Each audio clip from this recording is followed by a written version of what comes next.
اعوذ باللہ من الشیطان الرجیم بسم اللہ الرحمن الرحیم قد افلح المؤمنون۔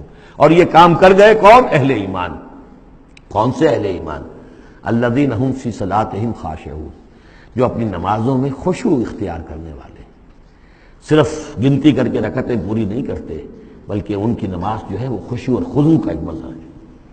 والذین هم عن اللغو معرضون، جو لغو باتوں سے اعراض کرتے ہیں، ان کا معلوم ہے وقت اتنا قیمتی ہے، مجھے اپنی شخصیت کی تعمیر کرنی ہے، میں ایک دفعہ سبحان اللہ کہوں گا تو اللہ تعالیٰ کے ہاں میرا رتبہ کتنا بڑھے گا، میں یہ وقت ضائع نہیں کر سکتا بیکار کے کاموں میں، لغو کاموں میں۔ لغو کام، معصیت کو لغو نہیں کہتے، لغو وہ ہے جس میں کوئی فائدہ نہیں، تاش کھیل رہے بیٹھے پیس ٹائم، بھائی کاہے کے لیے، کیا فائدہ ہوا اس سے؟ تمہارے لیے یہ وقت جو ہے یہ لائبلٹی بن گیا، یہ وقت تو سب سے بڑا ایسٹ ہے، اسی وقت میں تو تم نے بنانا ہے جو بنانا ہے، اپنے آپ کو بھی اور اپنی عاقبت کو بھی۔ الذین والذین هم عن اللغو معرضون والذین هم للزکاۃ فاعلون، جو ہر دم اپنے تزکیے کی طرف متوجہ رہتے ہیں، زکوٰۃ پر عمل کرتے رہتے ہیں۔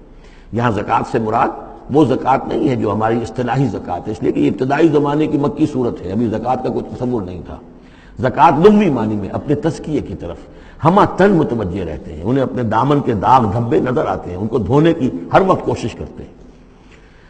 والذین هم لفروجہم حافظون، اور جو اپنی شرمگاہوں کی حفاظت کرتے ہیں، الا علی ازواجہم، سوائے اپنی بیویوں کے، یا او ما ملکت ایمانہم، یا ان کی لونیاں ہوں، فإنہم غیر ملومین، تو ایسے لوگوں کے اوپر کوئی ملامت نہیں ہے، یعنی وہ ان سے اپنی جو بھی جنسی تقاضا ہے پورا کر سکتے ہیں۔ یہ کوئی فی نفس ہی جو ہے، سیکس جو ہے فی نفس ہی ایول نہیں ہے، ایول اس کا غلط استعمال ہے۔ فمن ابتغى وراء ذلك، تو جو کوئی بھی اس سے آگے چاہے گا، جو بھی حلال راستے ہیں اس سے ہٹ کر، فاولئک هم العادون، تو وہی لوگ ہیں کہ جو حد سے بڑھ جانے والے ہیں۔ والذین هم لاماناتهم وعهدهم راعون، اور وہ لوگ کہ جو اپنی امانتوں اور عہد کی پوری حفاظت کرنے والے ہیں۔ والذین هم علی صلواتهم یحافظون، یہ نکتہ خاص طور پر نوٹ کرنے کے قابل ہے، نماز سے شروع کیا تھا، نماز پر ختم کیا ہے۔ شروع کیا تھا قد افلح المؤمنون الذین هم فی صلاتہم خاشعون، نماز کی جو باطنی کیفیت ہے اس کی طرف اشارہ کیا شروع میں، اور نماز کا نظام والذین هم علی صلواتہم یحافظون، جو اپنی نمازوں کی پوری محافظت کرتے ہیں، مداومت کرتے ہیں، گنڈے دار نماز نہیں پڑھتے، مستقل پڑھتے ہیں، اس کے تمام جو بھی آداب ہیں، اس کے قوانین ہیں، ان کے تمام ملحوظ رکھتے ہوئے پڑھتے ہیں۔ اولئک هم الوارثون، یہ لوگ ہوں گے وارث کس چیز کے؟ الذین یرثون الفردوس، جو وارث ہوں گے ٹھنڈی چھاؤں والے باغات کے، جنت کے، ہم فیہا خالدون، اور اس میں یہ ہمیشہ ہمیش رہیں گے۔ اللہم ربنا اجعلنا منہم، اللہم ربنا اجعلنا منہم، اللہم ربنا اجعلنا منہم۔ اب یہ آیت آ گئی ہے یہاں پر جو میں نے کہا تھا کہ سورہ حج کے ساتھ اس کی مشابہت دیکھ لیجئے، پہلے رکوع میں وہ مضمون جو آیا تھا، یہاں یہ زیادہ نکھر کر اور زیادہ ایک یوں سمجھیے کہ جامعیت کے ساتھ آیا ہے۔ وَلَقَدْ خَلَقْنَا الْإِنسَانَ مِنْ صُلَالَةٍ مِّن طِينٍ، ہم نے پیدا کیا انسان کو مٹی کے خلاصے سے۔ سلالہ کہتے ہیں کسی چیز کا کشید کر لینا، جو اس کا جو اصل جوہر ہو۔ سلہ، کسی نے اگر نکالی اپنی تلوار جو ہے میان میں سے گھسیٹ لی، اسے سلہ کہتے ہیں۔ تو تلوار مسلول وہ ہے کہ جو تلوار ننگی ہے، جو اپنے نیام سے باہر آ گئی۔ تو یہ سلالہ زمین کی مٹی سے کشید کی ہوئی چیز، یہ جوہر جو ہے مٹی کا، انسان کی تخلیق کا آغاز اس سے ہوتا ہے۔ جو میں نے کہا تھا کہ نطفہ جو بنتا ہے باپ کے جسم میں، کہاں سے بنتا ہے؟ یہی غذا ہے، مٹی سے آ رہی ہے، چاہے اناج ہے، چاہے گوشت ہے، پروٹین ہے، کچھ ہے، یہی سے زمین ہے۔ تو اسی سے تو نطفہ بنا تھا نا، جس سے کہ جا کر پھر وہ رحم مادر کے اندر جا کر وہ بیج کی طریقے پر ایک جگہ دفن ہو جائے گا۔ تو وہ کہاں سے آیا؟ من صلالۃ من طین۔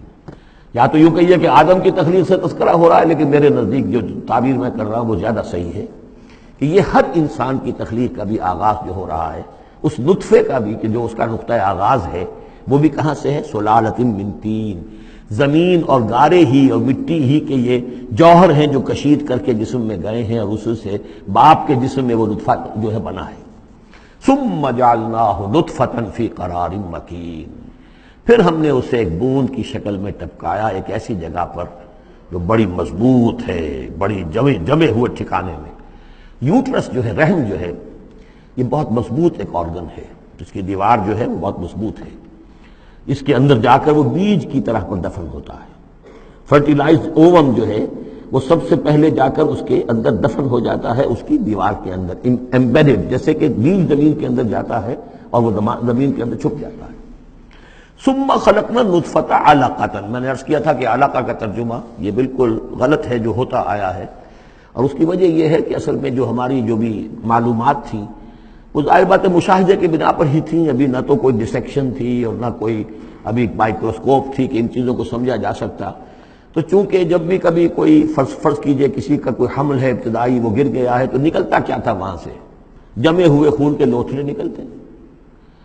تو یہ سمجھا گیا کہ یہ جو پہلی شکل ہوتی ہے انسان کی جو وجود ہوتی ہے وہ رحم کے اندر یوٹرس میں، وہ جمع ہوا خون کا لوتھڑا۔ تو ترجمہ ہمیشہ یہ کیا گیا علقہ کا کہ جمے ہوئے خون کی پھٹک سے اور جمے ہوئے خون کے لوتھڑے سے، حالانکہ عین لام قاف کا کیا تعلق خون کے ساتھ ہے؟ اس سے لفظ معلق بنا ہے، متعلق بنا ہے، تعلق بنا ہے، علاقہ بنا ہے۔ یہ تو لفظ جو ہے اس کے معنی کیا ہے؟ تو اب معلوم ہوا ہے ہمیں کہ صحیح مفہوم کیا ہے، کہ جب پہلے تو وہ امبیڈ ہو جاتا ہے، وہ جو نطفہ ہے ماں کے رحم کی دیوار میں، پھر وہ اس سے نکل کر لٹکنے لگتا ہے اس کے ساتھ، دیوار کے ساتھ، جیسے کہ کوئی یہ جو ہوتی ہیں لیچز کہلاتی ہیں، کیا کہلاتی، جونک، جیسے جونک جو ہے کسی کے ساتھ چمٹ جائے اور پھر وہ لٹکی ہوئی ہو، تو جونک کی طریقے سے وہ پھر رحم مادر کی دیوار کے ساتھ لٹک گیا، معلق ہے۔ اب یہ علقہ ہے، پھر اس علقہ سے فخلقنا العلقۃ مضغۃ، اس علقہ کو ہم ایک لوتھڑے کی شکل دیتے ہیں۔ یہ وہ جو میں نے جو کیتھل مور سے آپ کا حوالہ دیا تھا میں نے ابتدائی اپنے خطاب میں، تو اس نے کہا ہے واقعتاً گوشت کا ایک لوتھڑا لے کر اپنے منہ میں رکھا، تھوڑا سا کچا سا گوشت، اور پھر اسے تھوڑا سا چبایا دانت سے، اور پھر نکال کے دکھایا کہ جو شکل میرے دانتوں کی جو شکل بن گئی ہے اس پر بین ہی یہی شکل ہوتی ہے انسان کے اندر ابتدائی امبریو کی، اسی طرح کے نشان پڑے ہوتے ہیں۔ تو گویا کہ یہ مضغہ جو ہے وہ وہی ہے، گوشت کا لوتھڑا، کچھ نیم چبایا ہوا سا۔ فخلقنا المضغۃ عظاما، پھر ہم انہی اسی مضغے کے اندر ہڈیاں بنا دیتے ہیں۔ فکسونا العظام لحما، اور پھر ہڈیوں کو ہم گوشت چڑھا دیتے ہیں۔ ثم انشأناہ خلقا آخر، پھر ہم اسے اٹھاتے ہیں ایک دوسرے ہی اٹھان پر۔ یہ ہے اصل میں قیامت کا حصہ جو ہے اس آیت کا، جس کو بہت کم لوگوں نے سمجھا ہے۔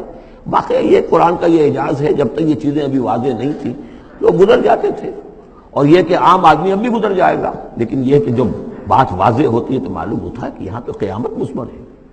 امام راضی جو ہے رک گئے ہیں سورہ حدید کی اس آیت پر آ کر، هو الاول والآخر والظاہر والباطن اعلم ان هذا المقام مقام غامض عمیق مہیب۔ اور اس دور کے کئی مفسرین قرآن کو میں نے دیکھا وہ وہاں سے ایسے گزر جاتے ہیں کہ جیسے وہاں کچھ ہے ہی نہیں۔ تو یہ اصل میں دیکھنے والی آنکھ سے متعلق ہے۔ اب یہاں غور کیجئے، یہاں فا اور ثم کا فرق دیکھیے۔ لقد خلقنا الانسان من سلالۃ من طین کے بعد آیا ثم۔ ثم سے جو وقفے آ رہے ہیں وہ پورے دور کے ہیں۔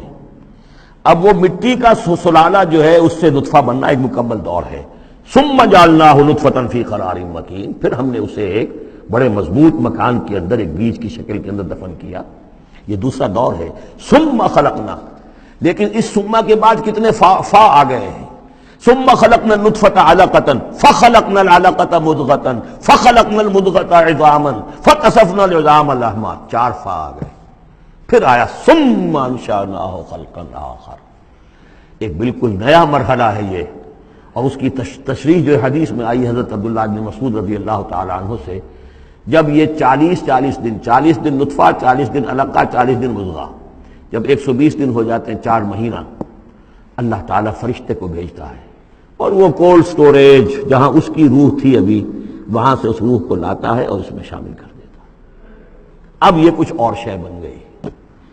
اب تک یہ صرف ایک حیوان تھا، انسان نہیں تھا۔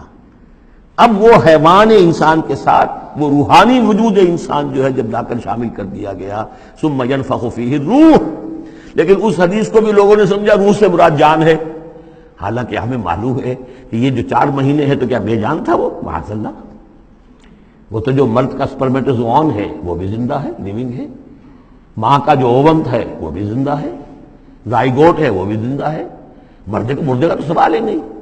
تو در حقیقت یہ زندہ تو یہ سب ہے، لیکن اس کے بعد اس میں جو روح پھونکی گئی، پہلے وہ صرف حیوان تھا، اب وہ انسان بنا۔ یہ ہے ثم انشأناہ خلقا آخر، پھر ہم نے اٹھایا اسے ایک اور ہی تخلیق پر۔ فتبارک اللہ احسن الخالقین، بڑا بابرکت ہے اللہ تمام تخلیق کرنے والوں میں بہترین تخلیق کرنے والا۔ ثم انکم بعد ذلک لمیتون، پھر تم اس کے بعد پھر تمہارے اوپر موت وارد ہوگی، ایک نیا دور آئے گا تمہارا۔ ثم انکم یوم القیامت تبعثون، پھر تم قیامت کے دن دوبارہ اٹھا لیے جاؤ گے۔ یہ ہے گویا کہ حیات انسانی کے مختلف مراحل کی بہترین اور جامع ترین اس موضوع پر یہ جو ہے جگہ، یہ سروۂ سلام ہے قرآن مجید کا۔ صدق اللہ العظیم۔